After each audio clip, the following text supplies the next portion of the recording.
Hello, ladies and gentlemen. Welcome back to another episode here on African Confessions.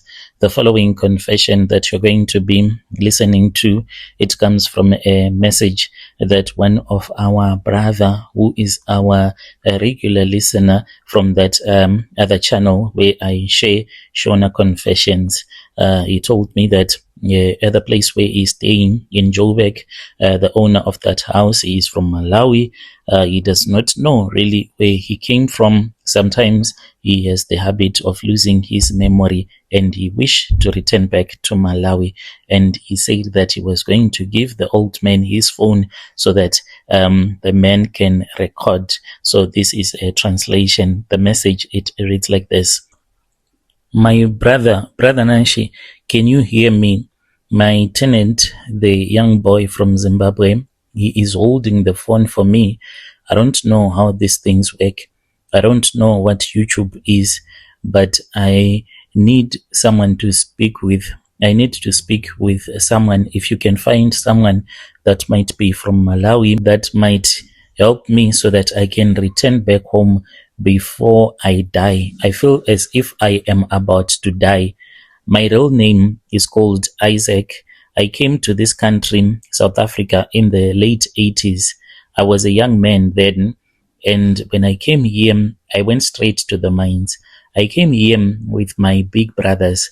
They had been working in Wenera for a very long time, and then when they returned back to Malawi and they brought me, we walked from Malawi until we had reached Harare, and we got onto a bus that took us to Botswana, where we were arrested, and then we stayed in Botswana until we find some cars that brought us to South Africa. And when we came to South Africa, we were taken by a white man who found us. We were working in his farm, and he asked us if we were those that wanted to start a war, and we said we were looking for a job, and he took us to his farm. We stayed at his farm, and it was very difficult work because you were being beaten every day. I worked in Pretoria until I came to the mines in Joburg.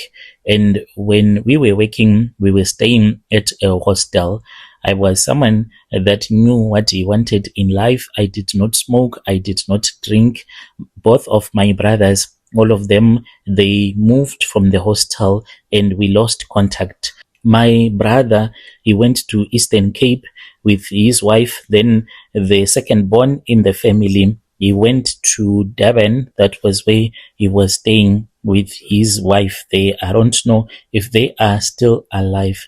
I did not drink. I did not gamble. I met a very beautiful Zulu woman whom I'll call Tandiwe. We built a life together. By 1991, we had saved enough money, and I was a good mechanic, by the way. We bought a Toyota Hiace, and that was the dream then, to just buy something so that you can start a business that me and my wife had. Because her father once operated a taxi before, she knew the ins and out. But 1991, it was a wrong year to get into the taxi business, because this was when there was a taxi war that was happening. You see, the government was changing and the routes were being fought with AK-47 and people were killing each other. And being a foreigner, it made it worse, even though my wife was in front, but they hated my wife because she had married a Kwere. They said that we were stealing their routes. Every morning I would leave the house because I was the one that I was driving. I did not hire a driver. My wife will always get scared. She would cry thinking that my taxi would be burnt and with me inside. My father-in-law, he was a man who knew dark secrets about money rituals. They knew that we were involved in this taxi business, and one day I was nearly kidnapped. And then when he came to Joburg, as we were talking about our business, that was when he took me to a place near Nongoma where we did these rituals. I tried to refuse, but my wife said, I am not going to allow you to work without getting any help. So we had to return back to Nongoma. That was when we were assisted. And this was the beginning of my money rituals, some of them that I started to do in secret. I was told by the Sangoma that he wanted to see me seeing my children grow. I was supposed to fence my taxi. I was supposed to have protection, and I was supposed to become bulletproof. This herbalist told me that he was going to give me a charm, and this charm was the one that I was going to be using to protect my business. And as time went on, I started to work with other sangomas, some that were from Malawi, some that were from Ghana, because I wanted to become very wealthy. So I was mixing Zulu Muti as well as some from my country and others from Ghana. And as for now, I don't know which one amongst these topologies that I got from different sangomas is the one that slaughtered my children. I have different topologies. I have one that is like a cow's horn that was given to me when we were in Nongoma.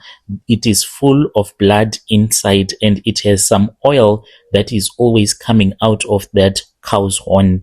And then I have a small idol, and it can fit in my pocket. I was told by the men from Ghana to carry it with me. This was a bull that was going to protect me from other people, and they can respect me, just like when a bull is very powerful in the place where it is staying, all the other bulls will be afraid of it in that village. So that was how that charm was going to work.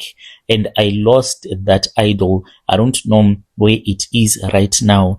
And then I had another charm that I always had wearing around my waist. This charm, one day it changed and it became a snake. The snake also, it disappeared, but there were times when it would appear and come back at home. So amongst this topology that I have, I really do not know which ended up slaughtering my children and my wife. Because I have confusing dream, I really do not know which one slaughtered my children and my wife. So some of the muti, I used to smear it on the gearbox as well as the pedals of my taxi, even though I ended up buying 5 other taxis. I was living a very good life, whilst other taxi bosses were being shot at in Soweto, Alex. My taxi would pass through the middle of the gunfight. Not even a single shot would be fired at my taxi drivers. So everyone in the taxi associations, they knew that there was this very powerful man from Malawi. If you would shoot him, that bullet will not even touch him. I made so much money. I bought more taxis. I was doing okay with my wife. And then I started to lose my family one by one. It was in the year 1995 when we took our 2 sons to the clinic. A taxi, not mine, it lost its brakes and it hit our car. I was driving a Cressida by then, and then it was just a minor scratch that my wife got, but she was admitted into the hospital. When we were at the hospital, I thought that they just wanted to check how much she had been hurt, but they told me that they were going to keep my wife at the hospital because she had internal injuries. This was not even a big accident. It was just a small bump, but my wife, she had to be admitted. And I returned back to visit my wife the next day. I had not even informed relatives back in KZN because it was just a minor bump, and she died on that very same day. It was not an easy thing because relatives, they did not want me to go and see where my wife was buried because they were saying, our child died and you did not even inform us that our child is in hospital. You only tell us now that you know that our child is about to die. So it was a lot of things that was happening. My wife's brothers, they took some of my taxis and they took those taxis with them to KZN. All of them that they were using in their own businesses, they all crashed and they caused so much accidents. I was only left with one taxi. I thought that maybe God was going to change my situation. Then my children started dying one by one. I even got married to another woman. We were still staying as boyfriend and girlfriend, but she claimed that she was seeing the ghost of my wife when we were still staying at that house. So my wife, she was the one that I had put on the title deeds of the house. Her relatives, they came and they kicked me out. I thought that it was a joke. I was someone that had money and I thought that I was going to turn my life around, but that did not even happen. To this very day, I'm sitting here in this RDP house in a township where I am struggling. And when I try to get any help, the people that will be assisting me, they say that they see the ghost of a woman. And when they describe that woman that they will be looking at, I will immediately know that this was what my wife looked like, and those people, they would refuse to help me. I once hired a man. I was still in my 60s when I hired a man that I had heard. It came from Mozambique. He was a powerful sangoma. He came to my house, but all that he did was to sprinkle some water, which he said was going to cure everything. He told me that he was going to return back to my house the next morning, but he never came. We even tried his phone numbers, but his phone numbers, they were just ringing. He did not pick up. Later, when he was leaving South Africa to go to Mozambique, he told me to look for a very powerful Ghanaian or Malawian traditional healer that can help me. As for him, he was too scared to lose his wife and his family for just small amount that we had agreed that I would be able to pay him. He said, unless old man, if we make a deal and I have a brother of mine who has an ID, he is in Joburg, then we can sign papers and the RDP that is yours will belong to him. Then I will be able to assist you. So I don't want to lose this house. My taxes are gone. I don't have any money except for the tenants who live in my backyard, like this boy holding the phone. I am not alone at all the times. I am being haunted by the spirit of my wife and my children. I do go to the hospital, and when I go to the hospital, they say that some of the things that I am seeing, they are not for real. Some of these things, they are just happening in my mind.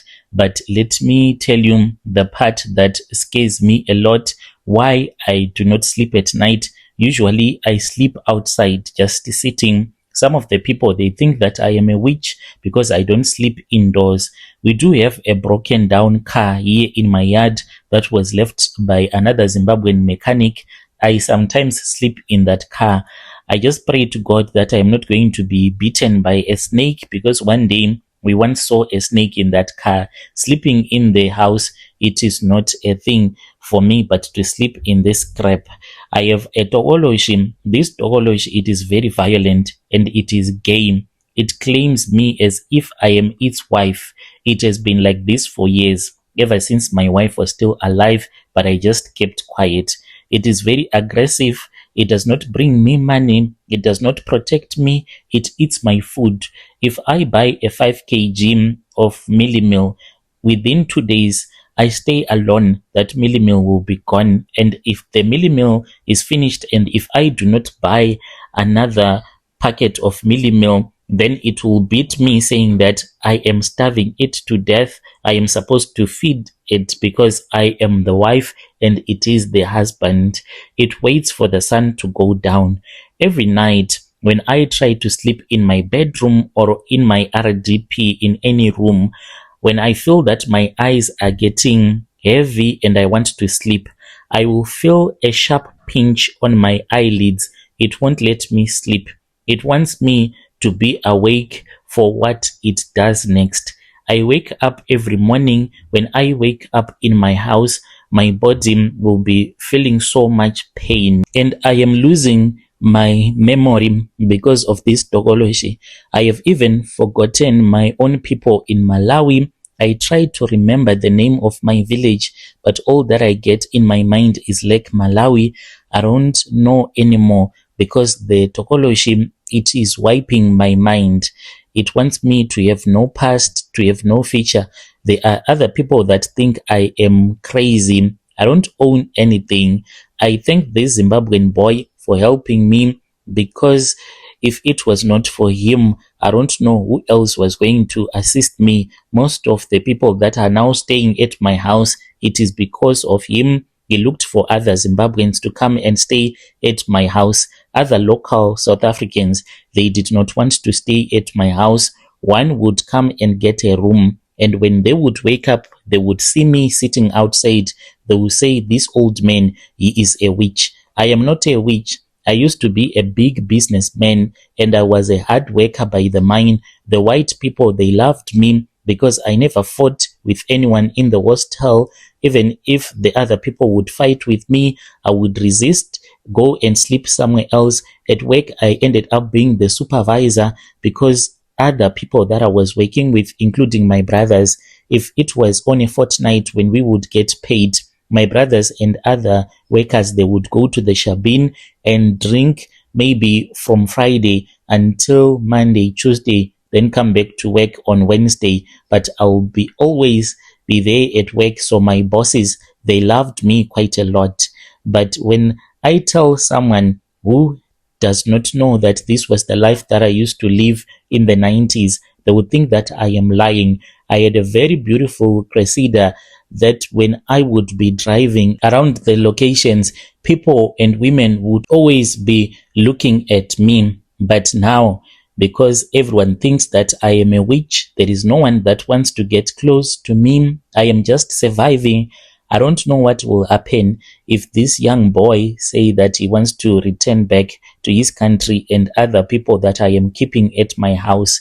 I will surely starve to death. I don't have anyone to take care of me. Money really does not matter. I am old. Even to cook, it is becoming difficult for me. I'm just going to die like a dog and to be buried like a dog without my relatives.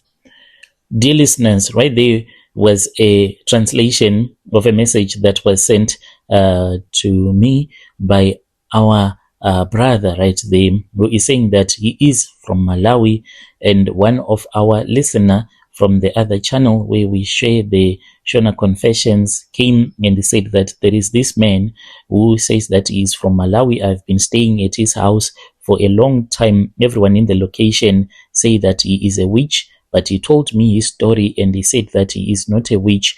Everything started when he was given some charms by the relative of his wife, and those charms are the ones that affected his life, and he has these tokoloshis, and he blames himself because he also started dealing with other sangomas as well. Another man from Ghana who gave him this other wooden idol that he was supposed to keep at all the times, but he lost it. His wife, the kids, they all perished. He does not know where his brothers are, and he just wants to return back to Malawi, even though he does not know where his village is, because he has forgotten everything. He is afraid of dying alone and to be buried like a dog in South Africa. Strange things indeed, they do happen in this world. Let us talk about this in the comment section.